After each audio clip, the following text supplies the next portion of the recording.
Começando o resumão do Divisional Round, e hoje eu tô aqui com o Vini, trouxe ele pra gente discutir um pouquinho mais sobre esses 4 jogos que decidiram os finalistas, né, da NFC e da AFC. E a gente vai começar com Cowboys e 49ers, o jogo que manteve a seca de 28 anos do Dallas Cowboys sem chegar numa final de conferência e, consequentemente, em um Super Bowl.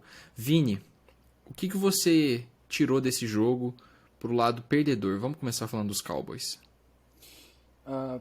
Primeiro lugar, falta comando em Dallas. Até foi discutido isso durante a transmissão. Deve trocar, não deve trocar. Poxa, o time foi competitivo, não é que tomou uma surra e tal. Mas assim, cara, falta comando técnico. Não somente na tomada de decisões, mas no treinamento e na preparação do time em si.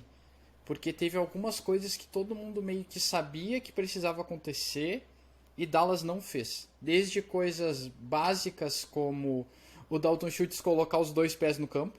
Cara, isso é uma coisa que é treino. Tu treina isso, recepção, movimento de recepção, isso é uma questão de prática.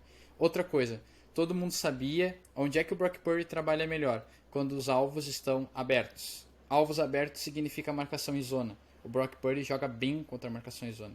Dallas usou pouca marcação individual. E nos momentos que não usou, foi momentos que o George Kittle conseguiu uma recepção de 30 jardas, que o Brandon Ayuk flutuou no meio das zonas. Então foram detalhes que custaram o jogo. Para não entrar no mérito do Dak Prescott, falando de comissão técnica em si. Porque o Dak não vai mudar. Isso é uma coisa assim, ele tem um contrato enorme, ele vai ser o quarterback dos Cowboys, e é isso aí, galera, é o que tem. Agora, comando técnico, sinceramente, eu bateria na porta do Sean Payton nessa off-season. E é um time complicado, porque você tem um contrato grande com o Dak, você tem um contrato grande com o Ezekiel Elliott. O CeeDee Lamb já renovou ou ele tem renovação para vir? Irá renovar em breve. Vai renovar em breve. Então, são contratos caros, cara. E o Dak, ele é um cara que tá entrando no seu... Ele vai entrar no seu 8º ano de liga, né? No 7º ano de liga, se eu não me engano. 8º ou 7º agora? 8º ano de liga, né? Ele vai entrar no seu 8º ano de liga com 2 vitórias em playoffs e tendo perdido 2 jogos com, assim, a última imagem que ficou de 2021 foi ele fazendo uma corrida pelo meio do campo sem tempo para pedir, e aquela jogada patética que foi muito por conta do Dalton Schultz, que simplesmente não botou o pé em campo, que o Dallas Cowboys, no desespero, a bola não passou 8 jardas, sabe? Assim, eu entendo você perder o jogo, e não era isso que eu acho que ia definir, mas aquela jogada meio que definiu o que é o Dallas Cowboys em momentos de pressão. Em momentos que afunila, que as coisas não dão certo e que você precisa fazer uma jogada acontecer. O Dallas Cowboys vira aquilo. E nos últimos 28 anos é isso que tem acontecido. O Dallas Cowboys simplesmente não consegue produzir no grande palco.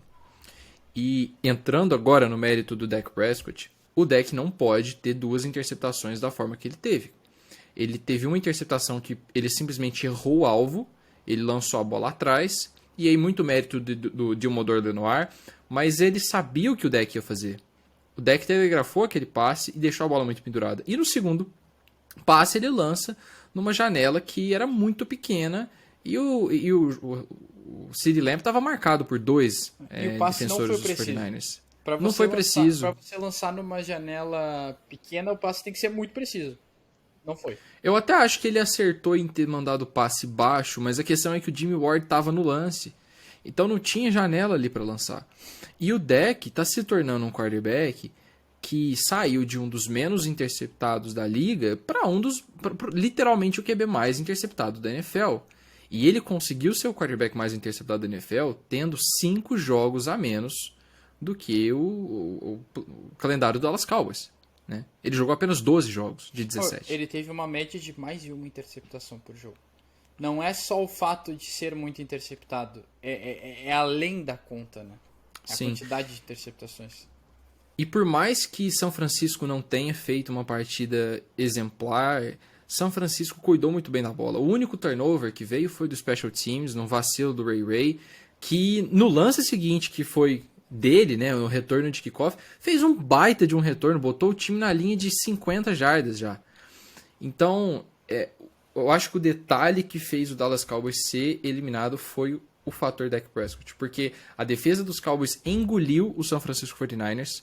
O Brock Purdy não estava tendo tempo para respirar. No segundo tempo, ele teve mais tempo. A defesa cansou, né? A gente vê isso. Normal. Aconteceu também com os 49ers. Mas os turnovers do Dak Prescott colocaram os 49ers em duas posições de pontuar, né? Uma delas saiu um field goal, né? Nas duas, A outra... 6 pontos. As duas saíram field goal, né? 6 pontos. Não, foi literalmente, até eu vi uma análise que foi o seguinte, o Dallas Cowboys perdeu um jogo em que as duas interceptações do Dak valeram 6 pontos para São Francisco e o erro do Brett Maher valeu 1 ponto a menos. Ou seja, o jogo poderia ter sido 12-12. Sim. Um jogo limpo de todo mundo. Mas... E falando no lado dos 49ers agora, era esperado que o time não ia conseguir colocar 30 pontos em todo o jogo. Isso é a coisa mais normal do mundo. Eu não acho que é o fim do mundo, mas uma coisa que eu notei, e que foi muito claro aqui, foi que o Brock Purdy, sob pressão no primeiro tempo, não conseguiu fazer basicamente nada. A gente viu ele também tendo um primeiro tempo ruim contra Seattle, e uma coisa é você jogar assim quando a sua defesa está dominando. Outra coisa é você jogar assim contra o Philadelphia Eagles. A gente ainda vai falar mais pra frente sobre esses confrontos, né? O que a gente acha que vai rolar nas finais de conferência. Mas não foi um primeiro tempo muito animador de São Francisco. O Christian McCaffrey foi completamente anulado. Né? Ele teve 34 jardas corridas, se eu não me engano, e 20 jardas recebidas. Eu sei que ele não passou de 60 jardas totais. Teve um touchdown, que foi o touchdown que acabou decidindo o jogo. Mas São Francisco sai com pelo menos um grande trunfo que foi limitar um dos melhores ataques da liga em pontos por jogo a 12 pontos. E isso é sempre muito importante quando você quer ganhar um campeonato. E só para finalizar aqui sobre o Dak Prescott, me perguntaram ontem se Dallas poderia pegar um quarterback no draft. E eu não acho que é o caminho, sendo bem sincero, não tem como você pensar numa alternativa ao Dak Prescott agora, para substituir ele em 2023. Você não vai trocar ele para pegar o Derek Carr, você não vai tentar ir atrás do Jimmy Garoppolo, e no draft você não vai conseguir pegar ninguém ali no final da primeira rodada. Agora, eu acho que talvez seja interessante Dallas pensar em um cara ali de terceira, quarta rodada para pegar e fazer uma sombra ao Dak. O Dak foi uma escolha de quarta rodada, quinta rodada, né? E chegou. Quarta rodada. Então, mas assim, para 2023 é o Dak, é isso daí, e muito provavelmente o Dallas Cowboys não vai ganhar o Super Bowl também em 2023, né? Assim, é totalmente inviável o Dallas Cowboys cortar o Dak nessa temporada, porque são 90 milhões de dead cap. É insano, assim, não, esquece. E na outra temporada também são 40 milhões de dead cap, então assim, é deck pelos próximos 2 anos, isso aí é fato. Eu discordo dessa questão do quarterback, porque assim, um quarterback de quarta rodada não vai ser sombra pra ele. A menos que, tipo, seja um cara assim que ninguém viu, e ainda esse cara teria que ir a campo pra provar alguma coisa e tudo mais. Assim, minha opinião o Dak é um cara que precisa de jogo terrestre. Pra mim, Dallas foi eliminado ontem quando o Tony Pollard machucou. Por quê? Porque o jogo expôs... O Zeke não carrega um backfield mais. O Paulo Antunes falou ontem, o Zeke já mostrou que é capaz de carregar o piano. Sim, ele era capaz de carregar o piano em 2018. A gente tá em 2022 pra 23 já. Então, o Pollard machucou e o ataque corrido do Dallas Cowboys deixou de existir. E detalhe, o Tony Pollard é free agent. Então, assim, Dallas precisa investir em linha ofensiva, Dallas precisa investir num running back no draft. Então acho que eu focaria nisso. Assim, o Dak é um quarterback que vai te levar para os playoffs. Eu acho que isso ninguém discorda. Agora, sim, o Dak é um quarterback que precisa de ajuda na pós-temporada. Então, se eu fosse o Jerry Jones, eu focaria em dar essa ajuda ao Dak Prescott. E também acabar com você. Esses contratos malucos dele, Ezekiel Elliott, entre outros. Porque assim, Sid Lamb vai renovar, Micah Parsons daqui 2 anos vai começar a conversa de renovação. Então assim, Dallas precisa acertar para não perder os seus talentos que já tem no futuro. Acho que essa tem que ser a preocupação de Dallas. E antes da gente passar aqui para Bills e Bengals, só uma coisa que eu, como torcedor de São Francisco, preciso dizer, tirar do meu peito aqui. Dallas é um time que fala muito. É um time que tem muita mídia, os jogadores são superstars, o Micah Parsons adora dar take em cima de quarterback alheio, de time alheio, mas o Dallas Cowboys fala e não faz. Tá? A gente tá vendo aí os dois times que foram para a final da NFC, são times que estão comendo calado e colhendo frutos. São Francisco e Filadélfia. Dallas, enquanto não sair dos anos 90, não vai conseguir vencer mais jogo de playoff importante. Dallas precisa entender que não é mais a franquia que foi lá nos tempos de Michael Irvin, de Emmitt Smith, de Troy Aikman, o grande quarterback da vida de Vinícius Soares. E começar a viver o presente, cara. Sabe? Entenda. Cara, a melhor coisa que tem é você ser underdog. Por que que Dallas jogou essa pressão pra cima deles? Não tinha por que fazer isso. Mas aí o Micah Parsons tem que botar fogo na lenha e colocar os caras, sabe, na melhor situação possível. São Francisco foi pra esse jogo sem pressão nenhuma, basicamente. Então, só um pedido que eu tenho a Dallas aqui, como um torcedor. Eu quero ver Dallas bem, eu quero ver Dallas brigando pra gente bater neles na final de conferência. E ir pro Super Bowl ganhando de Dallas, como era nos anos 90 e 80. Dallas é um time que desaprendeu a vencer. Eles precisam aprender a vencer de novo. Eles souberam vencer durante a década de 70, 90, mas no século 21 não. E tá na hora de vestir as sandálias da humildade e reaprender a vencer, como vários times, como São Francisco reaprendeu a vencer na década de 2010, por exemplo. Beleza, não ganhou o Super Bowl, mas já voltou o Super Bowl, coisa que Dallas não consegue. Então, assim, é um processo, precisa acontecer.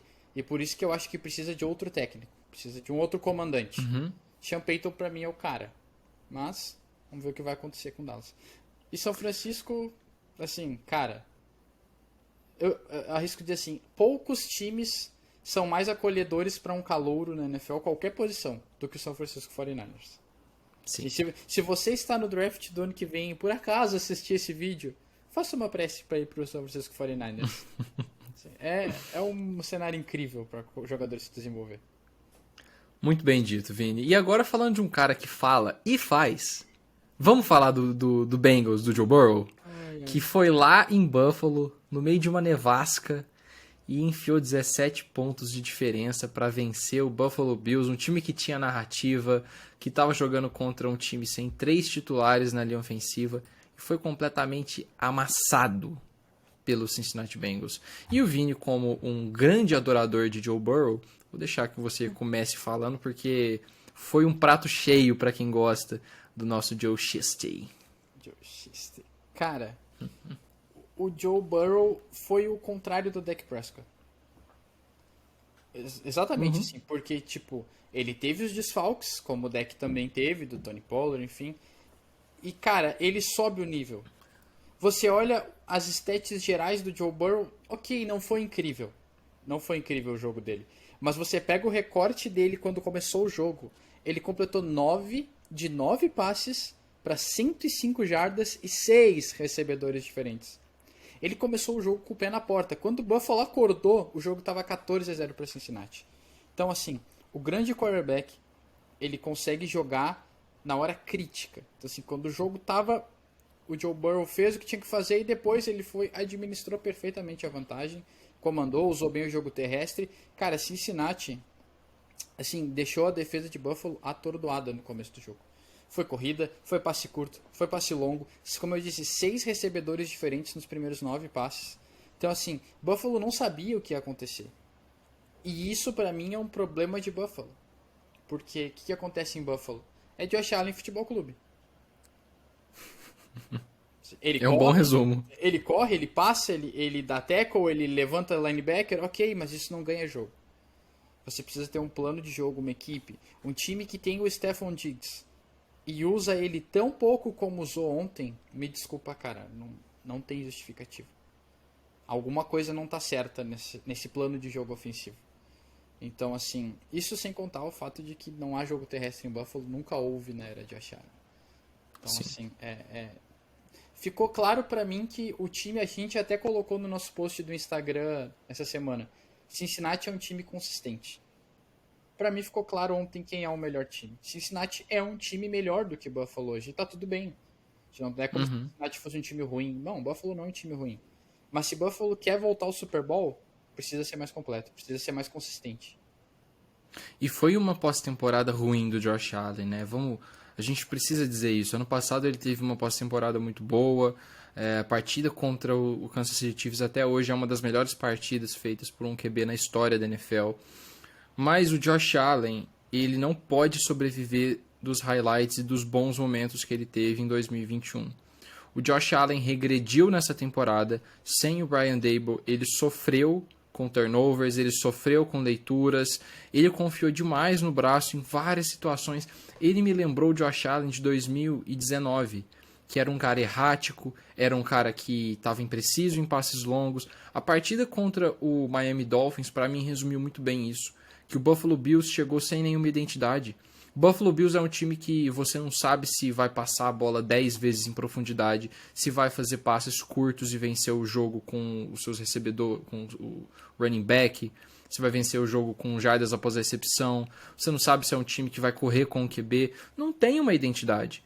O Cincinnati Bengals tem uma identidade muito bem definida. É um time que corre com a bola e é um time que distribui a bola com o Joe Burrow. O Joe Burrow não é um cara que vai ficar estendendo jogada o tempo todo. O Joe Burrow não é um cara que vai ficar lançando a bola no fundo do campo o tempo inteiro. Mas o Joe Burrow faz exatamente isso que você falou. Ele começa o jogo com 9 passes completos para 9 passes, de 9 passes tentados, para mais de 100 jardas e um touchdown. E é a definição de um quarterback que cresce nos momentos grandes. Teve um passe que ele fez pro Ja'Marr Chase que acabou voltando o touchdown. E eu acho que as zebras acertaram. Que, cara, foi um puta passe do Joe Burrow. Ele coloca aquela bola numa janela que só o Ja'Marr Chase ia conseguir pegar. E essa é a definição de Big Time Throw. Ele é um cara que nos momentos que precisa, ele faz as jogadas. E as pessoas precisam entender que quando a gente coloca o Joe Burrow como o segundo melhor quarterback da NFL, a gente não tá falando que ele é perfeito, a gente não tá falando que ele é um cara melhor do que o Patrick Mahomes, porque eu acho que essa discussão a gente sempre vai tentar, a mídia sempre tenta encontrar um QB para ser melhor do que o Patrick Mahomes, porque ele é o QB a ser desafiado. Toda temporada, a não ser que aconteça uma grande zebra, o Patrick Mahomes vai chegar na final de conferência. E a gente vai achar isso um saco, porque as pessoas não gostam de dinastias. O New England Patriots foi odiado por anos porque as pessoas não gostam de dinastias. Elas gostam da zebra, elas gostam do underdog. E QBs que vão contra isso irritam.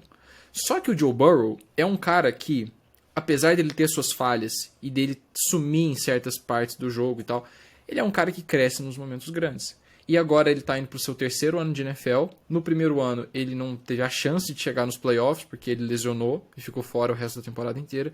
No segundo ano ele pegou um time 10-7 e levou para o Super Bowl, venceu o Patrick Mahomes fora de casa, que é uma coisa que pouquíssimos QBs conseguem fazer, que é vencer o Kansas City Chiefs no Arrowhead, e agora ele vai ter a chance de fazer isso de novo.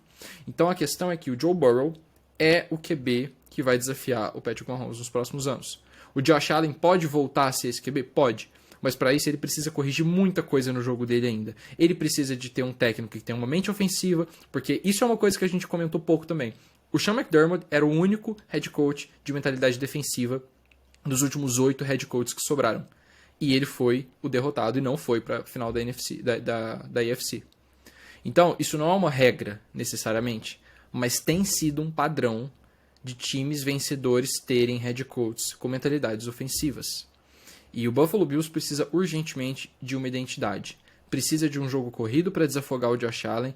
A gente está numa era moderna em que os passes são o carro-chefe da maioria dos ataques, mas você não pode abandonar completamente o jogo corrido. O James Cook e o Devin Singletary são basicamente inúteis como running backs. É inútil para o plano de jogo ter esses dois caras. Eles podem ali fazer uma jogada boa ou outra, mas não vai conseguir carregar o piano igual um Christian McCaffrey faz, igual um Joe Mixon faz. Olha o Joe Mixon aparecendo ontem no jogo. Quando precisou, o jogo corrido do Cincinnati Bengals cozinhou a partida. E não é algo que a gente vê o Buffalo fazendo.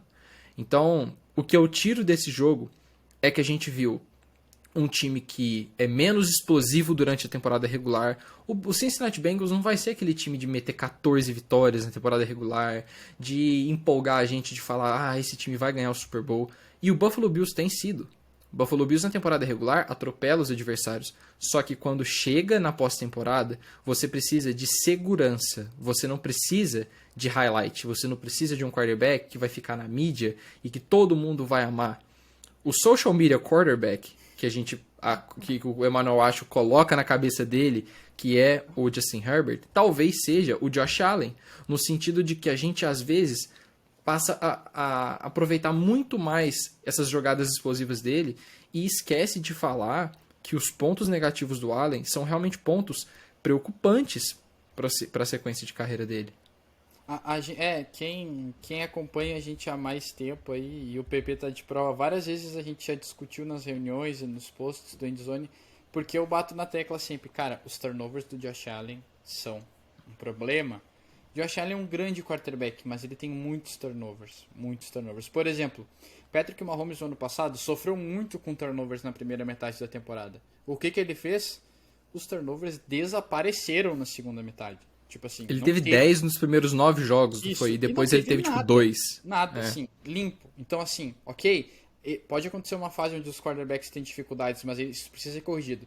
O Josh Allen tem 6 anos de NFL e não corrige, cara. Ele tem mais de 10 interceptações todo ano. Então, assim, é algo que precisa ser corrigido. Outra coisa, essa questão de mentalidade ofensiva, defensiva. Cara, o problema é o seguinte. Tu precisa ter... Se tu tem um grande quarterback, você precisa ter um bom coordenador ofensivo. Uma mente ofensiva. Buffalo deu muito certo enquanto o Brian Daboll estava lá. Por quê? Porque o Brian Daboll é um cara muito bom organizando o ataque. Por quê? Porque o Sean McDermott não entende de ataque. Ele pode ser um bom gestor, um bom cara organizando, mas ele não vai montar o ataque do Buffalo Bills. Precisa de alguém com talento. Faltou nessa temporada. Faltou a temporada inteira isso. Não foi, faltou nesse jogo. Não. Faltou a temporada toda. Quem não se lembra, sabe, o Buffalo Bills precisou jogar contra o Cincinnati Bengals ontem porque o Josh Allen lançou 2 interceptações na red zone contra o New York Jets e o time perdeu o jogo. New York Jets que não foi para os playoffs. Então, assim, momentos durante a temporada que dificultam a tua vida na pós-temporada. E é exatamente isso que você falou, só te interrompendo um pouquinho, Vini. Ontem, o Josh Allen não foi o maior culpado. A gente tá falando aqui dele, mas não entendam a mal. A gente não tá falando que ontem ele perdeu esse jogo. Mas são as circunstâncias que levam você a jogar naquela situação. O Josh Allen poderia estar jogando contra o Jacksonville Jaguars essa semana. Imagina e aí, beleza. Exato, cara. Ia ser uma coisa bizarra. E a gente não pode se pegar apenas ao fatídico jogo do Damar Hamlin, porque a NFL não tem só 16 semanas, são 17 semanas. Então, aquele jogo aconteceu na semana 16. Não, na semana 17, na verdade. Não, 16, né? 17, a penúltima. Não, foi na 16, porque depois teve o jogo contra o New England Patriots. Não, foi na 17, 18, semana 18. Isso, verdade. Então esse jogo aconteceu na semana 17. Antes disso, tiveram 16 semanas em que o Josh Allen foi mal em algumas partidas, né? E essa que você citou muito bem, a do New York Jets, ele perdeu um jogo pro Zach Wilson. E por mais que a defesa dos Jets seja uma defesa excelente, é um time que não foi pros playoffs. Então... eu acho que o conjunto da obra do Buffalo Bills foi uma temporada que novamente ficou aquém. E eu acho que você consegue minimizar esses problemas do Josh Allen? Consegue. Mas, e aí eu acho que é uma coisa complicadíssima de fazer. Eu acho que ele precisa de um head coach que às vezes puxe o freio no Josh Allen.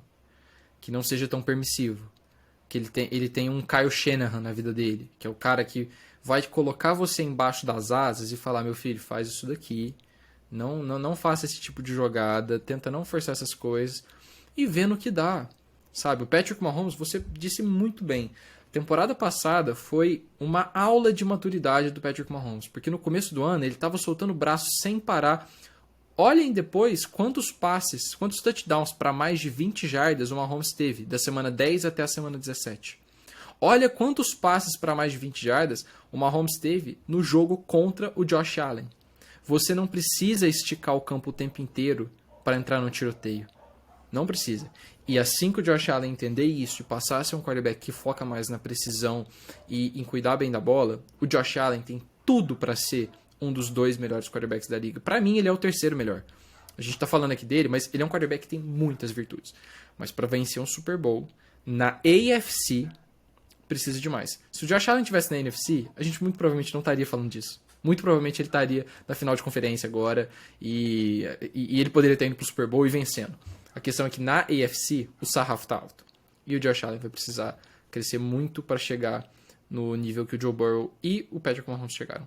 E eu acho que essa questão que tu falou do quarterback, a figura do quarterback pro time, pra temporada, pra tudo mais, a gente tá falando, cara, o Kansas City Chiefs tá na sua 5ª final de AFC consecutiva. Sabe em quantas... Em casa. Em casa. Sabe Que é em quantas... mais absurdo. Em quantas dessas temporadas o Patrick Mahomes foi MVP da NFL? Uma. Quem sabe na segunda agora? O New England Patriots chegou em 8 finais de conferências consecutivas entre 2011 e 2018. Sabe quantas vezes o Tom Brady foi MVP da temporada regular? Uma. Então, assim, não é ter um super quarterback. É ter um quarterback que na hora que o jogo aperta, decide. Joe Burrow é esse cara. Tem sido. Então, assim, Patrick Mahomes é esse cara. Então é isso que os times precisam entender. Não adianta, assim, cara, eu detesto, eu adoro estatística, o PP sabe. Mas eu detesto aquelas estatísticas de, nossa, Josh Allen é responsável por 70% das jardas ofensivas dos Bills. Beleza, os Bills vão perder. Nenhum time que é tão dependente assim de um jogador vence. Não Essa é a assim. coisa mais fácil de contornar. Beleza, ele é responsável por 70%. Ok, anula ele. Tipo assim, não vai fazer isso certo. contra os 49ers, por exemplo. Não vai dar certo. Então isso é algo que o Buffalo precisa entender. O Buffalo precisa de um recebedor do lado do Stephon Diggs. Eu particularmente achei que o Gabe Davis podia ser esse cara. Não foi esse ano. Não foi. Não dá. O jogo terrestre falhou. Então assim, Buffalo precisa de um T. Higgins. O que o T. Higgins é pro Ja'Marr Chase. Buffalo precisa de um Joe Mixon. É isso que Buffalo precisa. Um time ao redor do Josh Allen. Não só bons jogadores, porque existem bons jogadores em Buffalo. Mas precisa fazer um time, realmente. Agora vamos falar do ex-coordenador ofensivo do Buffalo Bills, Brian Daboll, que teve a sua brilhante corrida com o New York Giants encerrada, né, nesse sábado. E foi um jogo que acabou de uma maneira bem amarga para Nova York, porque você nunca quer tomar 31 pontos de diferença num jogo de Divisional Round. Mas ninguém acreditava que o New York Giants chegaria onde chegou. E só para completar, Vini, o Brian Daboll, ele para mim é o técnico que eu acho que ele vai ganhar o técnico do ano. Eu não daria pro Brian Daboll o técnico do ano. Mas, de qualquer forma, o que ele fez com o New York Giants, com esses recebedores, com esse ataque que ele tem, é digno de palmas. Assim, ele fez um grande trabalho. Infelizmente, essa eliminação, né, foi uma surra, assim. Pega um torcedor desavisado que olha esse jogo e pensa, nossa, os Giants são horríveis, chegaram lá por sorte. Não, tipo assim, é que, cara, a temporada toda, ficou muito claro na Conferência Nacional que havia 2 times que estavam um degrau acima dos outros, 49ers e Eagles. Quem acompanhou a NFL sabe disso. Os Cowboys eram um time com potencial, tanto que fez um jogo competitivo ontem, mas acabou eliminado. E havia uma 4ª vaga na Conferência Nacional que alguém ia ter que preencher. Alguém ia ter que jogar o Divisional Round. Então, assim, se não tivesse sido os Giants, os Vikings teriam tomado aquela surra. Se não tivesse sido os Vikings, Tampa Bay teria tomado aquela surra. Alguém ia tomar uma surra no Divisional Round.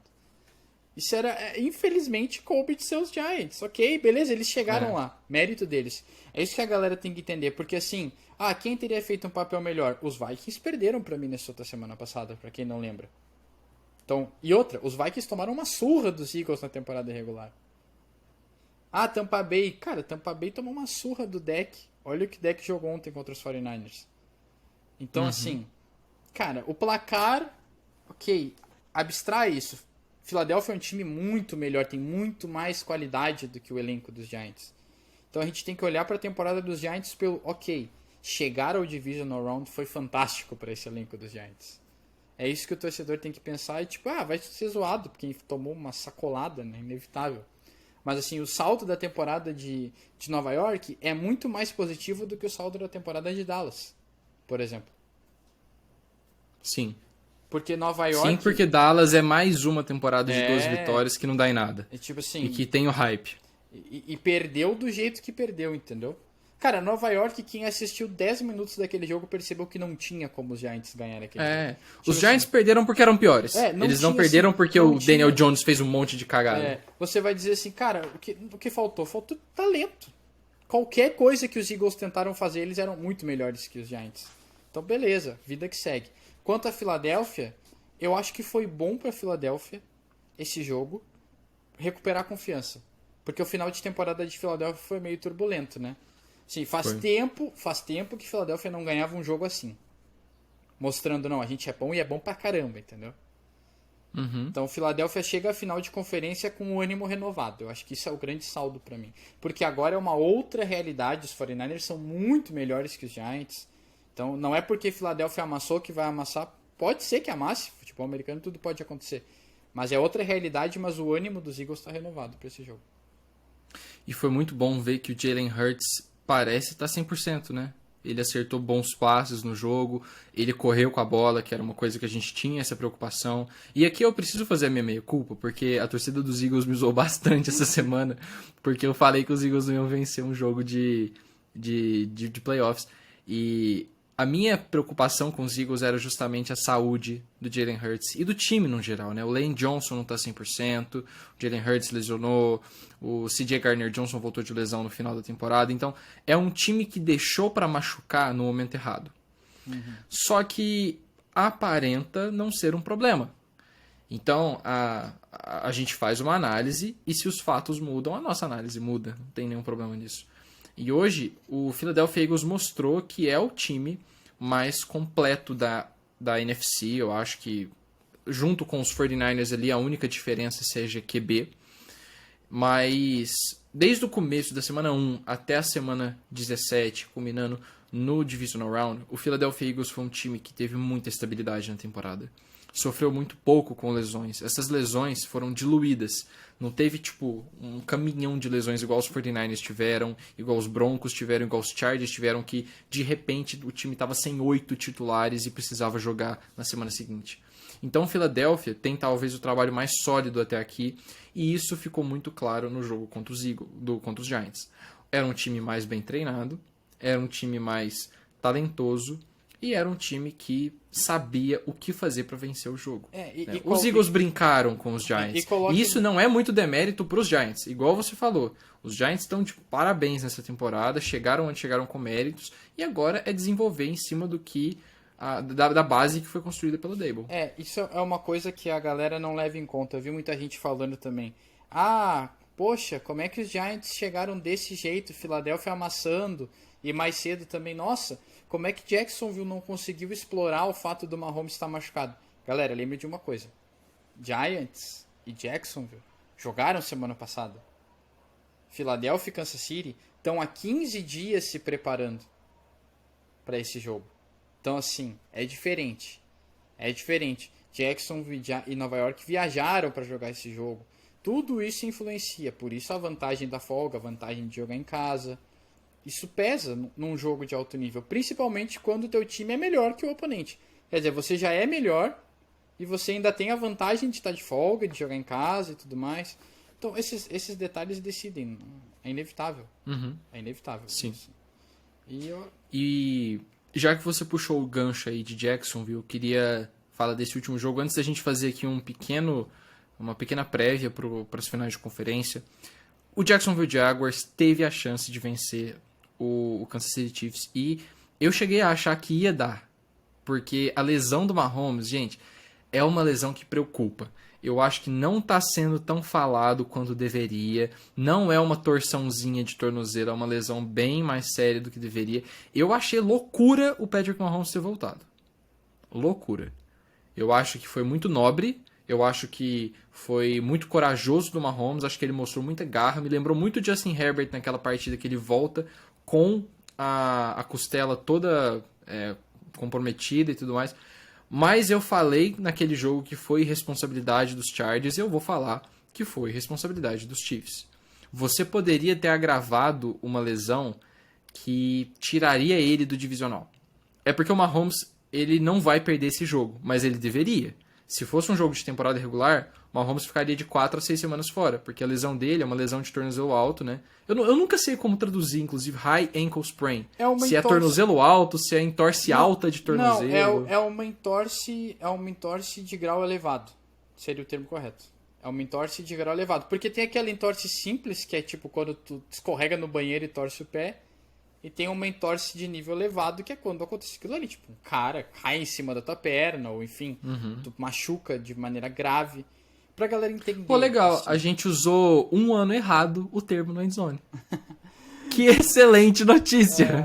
Pra dizer assim, pro torcedor entender. Kansas City pode ganhar? Pode. O Mahomes pode jogar o jogo todo sem a gente perceber que ele tá machucado? Pode. Por quê? Porque o Mahomes tem talento para ser um pocket passer. Como o Tom Brady, que solta a bola em 2,5 segundos. Ele pode fazer isso. Só que assim, nós estamos a uma pancada de possivelmente não ter Patrick Mahomes na temporada 2023. Porque ele está machucado. Está lesionado, está sensível. Imagina comigo, imagina o Sam Huber caindo em cima da perna do Patrick Mahomes. Então assim, cara... Cara, imagina o Mahomes tendo que voltar de uma deficiência de 14 pontos. Ele Exatamente. vai querer fazer algo, entendeu? Vai ser um jogo tenso pro torcedor de Kansas City. Vai ser duro de ver também, cara. Eu já tô vendo que qualquer sec no Mahomes vai dar aquela... E outra, e foi o que eu falei na reunião da gente hoje de manhã. Uma coisa é Jacksonville, que tinha um plano de jogo para conter o Mahomes correndo, porque é o que ele faz. E de repente se depara numa situação onde o Mahomes não vai mais correr. E a defesa de Jacksonville não é tão talentosa assim para se adaptar. Agora, Cincinnati vai ter uma semana para se preparar para um jogo onde eles sabem que a mobilidade do Patrick Mahomes está limitada. Sim. Então isso é diferente. E não se enganem, gente. Eles não vão deixar de ir para cima do Mahomes porque ele está machucado. Pelo contrário. Se os caras puderem jogar o Patrick Mahomes no chão, se jogar em cima dele, eles vão fazer isso porque isso é NFL. E não é eles vão tentar machucar o Mahomes, mas eles sabem que você pode limitar o Mahomes porque, acertando ele. Os Bengals são maus. Não, gente. Ninguém tá com uma arma na cabeça do Mahomes obrigando ele a ir pro campo. Exato. Se ele for pro campo, os Bengals vão tratar ele como tratariam qualquer outro quarterback saudável. Então isso aí, para depois não se criar aquela narrativa de nossa, os Bengals acabaram com a carreira do Patrick Mahomes. Não. Se ele se machucar, ele tá em campo porque ele quis. E porque os Chiefs permitiram. Então, porque senão qualquer jogador ia ser botado para jogar com 30% da saúde e aí não pode, é bandeira branca. Não existe isso. Mas, de qualquer forma, foi uma partida muito... Essa palavra brava não existe, né? Não tem tradução. Foi corajosa. Foi corajosa a partida do Mahomes. Foi um líder. O Mahomes seguiu aquele lema que diz: o capitão do navio é o último que abandona o barco. Ele não abandonou o barco. Tipo assim, por um momento pareceu que ia naufragar, porque sem o Patrick Mahomes o jogo teria sido completamente diferente. A galera não entende que às vezes que a simples presença do quarterback titular em campo faz diferença. Isso pesa muito. Meu, não adianta, tu não vai botar na cabeça de um cornerback que ele não vai ter medo do Mahomes porque o Mahomes está machucado. Não, cara, ele vai ter medo de tomar uma bola nas costas. Coisa que ele não teria contra o Chad Henne. E às vezes o cara fica até mais ansioso de saber que ele... o Mahomes vai errar agora. E ele pensa duas vezes antes de ir numa dividida. Cara, eles mandaram um blitz sem parar e não tava funcionando. Assim, o Mahomes não teve uma partida boa, mas o Mahomes mesmo assim conseguiu conectar com o Travis Kelce, pra vocês terem uma ideia, o Chad Henne, que foi o reserva, ele só anotou um touchdown porque o Isaiah Pacheco correu 40 jardas. Começa por aí. E outra, ele completou 5 passes para 23 jardas. Gente, isso não é sustentável num jogo inteiro. Então, assim, não se engane. O Mahomes estar em campo foi um fator para que os Chiefs vencessem o jogo. Agora, na semana que vem, é um cenário completamente diferente. Não tem como saber. Eu já falei, desde que o confronto foi definido. Os Bengals são favoritos. Hoje. Se no sábado sair um exame, sair uma notícia, Patrick Mahomes está 90% saudável. os Chiefs são favoritos. Os Chiefs são favoritos. Os fatos mudam a narrativa. Isso é um fato. Então a gente vai ter que esperar pra ver como que vai ser o real cenário. E também, assim, cara, o Mahomes pode estar voando, destruindo, tomou uma pancada no segundo quarto, sai do jogo, o jogo muda completamente de figura. Então tudo isso vai... A final da AFC é muito mais imprevisível do que a NFC nesse ano, por incrível que pareça. Por conta desses fatores médicos, né? E vamos fazer aqui então uma rápida previsão sobre essas finais de conferência, que a gente vai ter... Eu acho que é tranquilo de afirmar que são as 4 melhores equipes da NFL. A gente teve... Ano passado eu não acho que isso aconteceu. Eu acho que o Buffalo Bills era uma equipe melhor do que os Bengals, que acabaram indo para o Super Bowl, que só prova que não necessariamente os 2 melhores times, ou o melhor time ganha. Mas nesse ano, eu tenho a sensação de que desde ali da semana 15, que você já sabe o que os times são, você já sabe quem tá lesionado, quem não vai para os playoffs, quem vai. Dava para bater o martelo e falar Chiefs, Bengals, Niners e Eagles são os melhores times da NFL. Eu acho que, assim, uma coisa interessante para ilustrar, eu concordo contigo, é o seguinte. Chiefs e Eagles lideraram as conferências praticamente de ponta a ponta. Ok, eu sei que houve um incidente com o Damar Hamlin, mas os Chiefs estavam com o mesmo número de vitórias dos Bills. Estava sendo decidido em critérios. Os Chiefs lideraram de ponta a ponta. E Bengals e 49ers são os 2 times com as maiores sequências de vitórias ativas da NFL. Ou seja, são os caras que estavam no topo e os caras que cresceram ao longo da temporada. Então, pra mim, é o embate perfeito, na minha opinião. Sim. E falando um pouquinho de Eagles e 49ers, que eu acho que é o confronto que vai ser o mais equilibrado, talvez, da temporada. Porque a gente pega um rolo compressor, que é como a mídia americana tá chamando os 49ers, né? Juggernaut, que é o time que tá passando por cima de todo mundo e pega o oponente fraco, passa por cima, pega o oponente forte, passa por cima, pega o oponente que o time não joga muito bem, assim, a defesa vai lá e resolve, pega um time que vira tiroteio, consegue jogar também. Os 49ers têm sido isso, desde o jogo contra os Chiefs, que curiosamente foi quando os 49ers trocaram pelo Christian McCaffrey. E você tem um time que é os Eagles, que da semana 1 até a semana 17 foi consistente. Perdeu um jogo ali pro Washington Commanders, que acontece. Só um time venceu todos os 17 jogos na temporada, que foi o Miami Dolphins 72. E um time quase fez isso, né, Vini? Que foi os Patriots de 2007. Mas, então, os times não vão vencer todos os jogos. Os Patriots são os únicos a vencerem 16 jogos, tá? A temporada de Miami tinha só 14. É verdade, é verdade. E... Então você tem um embate entre talvez as duas equipes com o melhor elenco, com o elenco mais bem formado. Os 49ers têm All-Pros em praticamente todas as posições, né? Em todas as etapas do time eles têm lá um All-Pro. E os Eagles também têm Pro Bowl em todo lugar, tem também All-Pro pra caramba. Eu acho que esse jogo vai ser definido no quarterback.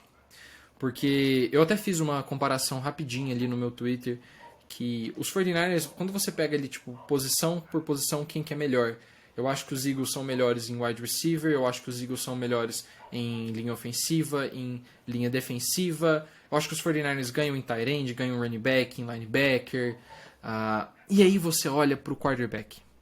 E você tem o Brock Purdy, que é uma belíssima história de Cinderela, ninguém dava nada por ele, ele entra ali numa saia justa, sem praticamente nenhuma pressão. Porque ele é o terceiro QB do time. O terceiro QB do time precisa tentar fazer com que o time não imploda. E mesmo assim, se o time implodir, a culpa não é dele. Porque ele não era para ser o cara que estava ali. Exatamente. E mesmo assim, ele eleva o nível do time, consegue fazer o time jogar melhor, mas como toda história de Cinderela, uma hora vem uma tempestade. À meia-noite chega, né? Exatamente. Assim, e mas você precisa lidar com uma situação que é completamente sem precedente para você. Uma coisa que eu falo, assim, por torcedor dos 49ers, que é o seguinte: fiquem tranquilos com uma coisa. A pressão nesse jogo é muito maior sobre o Jalen Hurts. Eu vou te dizer uma coisa. Se o Jalen Hurts fosse enfrentar o Tom Brady, fosse enfrentar o Aaron Rodgers, ou até o Matthew Stafford, que é o atual campeão, nessa final de conferência, era muito melhor para ele. Porque, tipo assim, se ele perde pra um desses caras, ok, sabe, beleza, o Jalen Hurts não tá no nível do Tom Brady, não tá no nível do Aaron Rodgers, esses caras são MVPs consagrados da NFL, tudo bem. O Jalen Hurts não pode jogar pior do que o Brock Purdy no próximo domingo. Isso vai ficar muito complicado para ele. Porque vão olhar e vão dizer, pô, um quarterback calouro de 7ª rodada fez um trabalho melhor do que um cara que era candidato a MVP. Em compensação, o Brock Purdy não tem compromisso nenhum. Ninguém espera que o Brock Purdy vai ter 300 jardas e 3 touchdowns. Se os Eagles meterem 30 pontos no placar, ninguém vai culpar o Brock Purdy pela derrota, porque ele não é um cara responsável por colocar 30 pontos no placar. Agora, se os 49ers fizerem 20 pontos e os Eagles não chegarem a 20 pontos, a corda no Jalen Hurts vai ser muito mais fina para estourar. Então, esse peso da responsabilidade está todo do outro lado. O Brock Purdy entra sem essa pressão. E às vezes, isso faz a diferença. Já fez algumas vezes na história da NFL, inclusive. O time que entra mais leve, o quarterback que entra mais leve, acaba entregando mais. Não estou dizendo que vai acontecer. Até porque o Jalen Hurts tem sido basicamente inevitável ao longo da temporada. Né? Mas é uma coisa para ficar de olho. Como que ambos os lados vão lidar com a pressão? Um não tendo ela e o outro tendo bastante. Os 49ers basicamente é como se fosse um carro que tá fazendo uma viagem tipo de 30 dias. E nessa viagem já passou por um monte de buraco, perdeu o pneu no meio do caminho, tá no último step. E agora, cara, qualquer prego que enfiar nesse pneu vai furar o carro e o carro vai parar. Então, tipo, os 49ers estarem ali já é simplesmente bizarro e impressionante pro Kyle Shanahan. O Kyle Shanahan elevou o nível próprio nessa temporada. E eu acho que é, pra mim, o técnico do ano. Posso estar sendo enviesado? Posso. Mas se eu não defender, ninguém vai. Não, eu defendo. Eu defendo também. Mas você é um senhor sensato. Você... A gente se entende, né? Gênio se entende. Eu amo o Brian Daboll, mas eu não daria o prêmio de técnico do ano pra ele. E pro Nick Sirianni? Menos. Porque eu acho que, assim, cara... Eles, assim... Tá, o Brian Daboll fez mais do que eu esperava. Concordo. Mas... Eu acho que, assim, ainda assim... Os Giants pecaram em jogos grandes.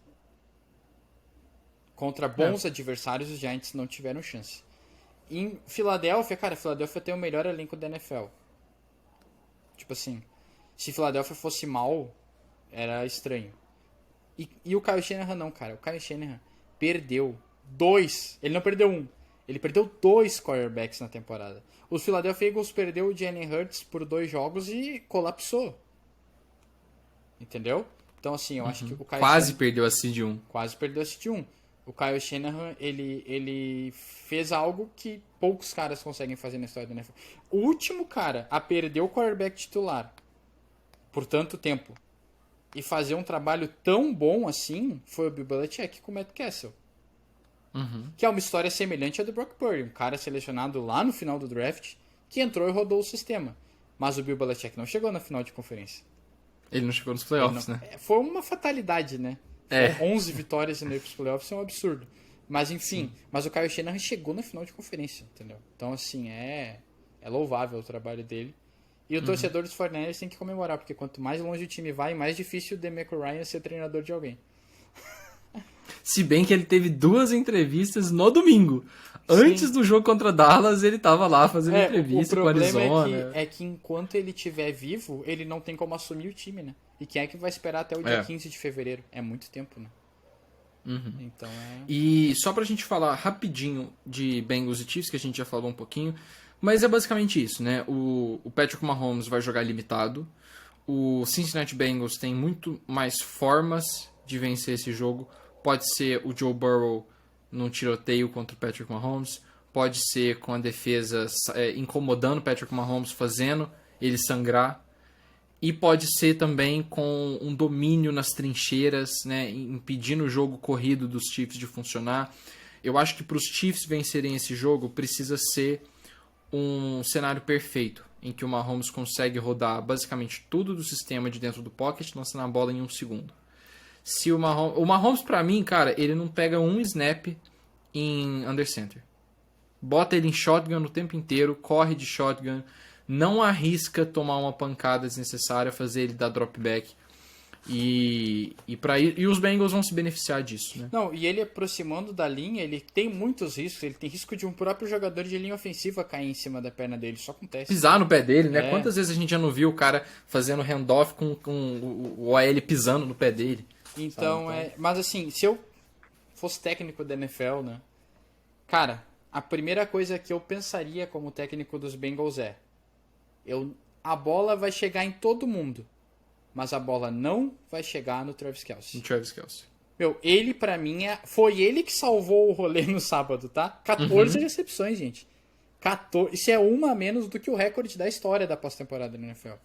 Então, assim, pode ter certeza que quando o defensor estiver chegando, o Mahomes vai procurar o Travis Kelce. Então, assim, cara, dobra, porque todo mundo conhece o Marquez Valdes-Scantling, todo mundo conhece o Juju, todo mundo conhece essa galera. Eles não ganham um jogo sozinho. O Travis Kelce ganha. Então, Travis Kelce é talvez um dos 3 maiores tight ends da história, né? Então, tá caminhando pra ser. O Travis Kelce é um cara que ele vai te meter 180 jardas e 3 touchdowns. Ele tem bola pra isso. Os outros caras, sinceramente, eu acho que não tem. Então, assim, é isso. Eu focaria muito em anular o Travis Kelce. Porque ele vai ser muito importante, eu acho. E vamos ver, né? Eu tô com você. E quem que você acha que vai pro Super Bowl? Hoje. Na lata. Hoje, Eagles e Bengals. Me desculpe, PP. Mas eu tô com você. Eu acho é o meu palpite também. Eu acho que, cara, 2 times muito bons e eu acho que as pernas do Jalen Hurts vão causar problemas aos 49ers. Também acho. Eu tô com você nessa. Eu acho que a história de São Francisco é uma história muito bonita. Eu colocava o time indo pro Super Bowl, mas eu não colocava o time enfrentando os Eagles na final de conferência. Então, eu acho que hoje essa é a história dos Eagles e não é a história dos Niners. Eu acredito muito nisso também, em narrativas.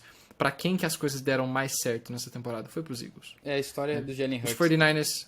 Os 49ers poderiam ter sido seed 1 se tivessem ganhado dos Bears, se tivessem ganhado do Denver Broncos, se não tivesse tantas lesões naquele jogo contra os Falcons. Então, eu acho que ter chegado onde chegou é brilhante, mas eu acho que vai ser mais um ano em que São Francisco vai ficar com aquele gosto de e se as coisas não tivessem dado tão errado? Se a gente tivesse mais estabilidade? E eu acho que, assim, vai ser uma off-season muito agitada em São Francisco, cara. Porque, literalmente, o time tem 3 quarterbacks. Sim, 3. E agora o Kyle Shanahan precisa definir quem que ele vai botar todas as suas fichas. Porque, assim, cara, vamos ser sinceros, tem 2. O Garoppolo não volta. Muito difícil que o Garoppolo volte. Tá, mas aí eu te pergunto. Mas o Trey Lance e Brock Purdy dá uma discussão. Mas aí eu vou te perguntar uma coisa. Será que os 49ers vão ficar com 2 quarterbacks jovens? Eu acho que sim. Eu acho que sim, porque o Brock Purdy se provou ser, no mínimo, um bom reserva. E o plano já era se livrar do Garoppolo nessa temporada, só não livraram por conta da lesão. Então, agora você não tem um contrato com o Garoppolo, né? E não tem muito o que fazer. Os Niners precisaram reestruturar porque o Garoppolo estava sob contrato. Nessa temporada não tá. Agora, de qualquer forma, o Trey Lance tem, no mínimo, uma baita responsabilidade para 2023, que é chegar na final de conferência. Porque o time chegou com o Garoppolo, chegou com o Brock Purdy, e agora, se o Lance for titular, ele vai ter que chegar na final de conferência. É esse o sarrafo. Eu não coloquei na panela aí um certo senhor 7 vezes campeão do Super Bowl ligando para São Francisco, né? Porque, sinceramente, isso aí ia tornar tudo muito mais interessante.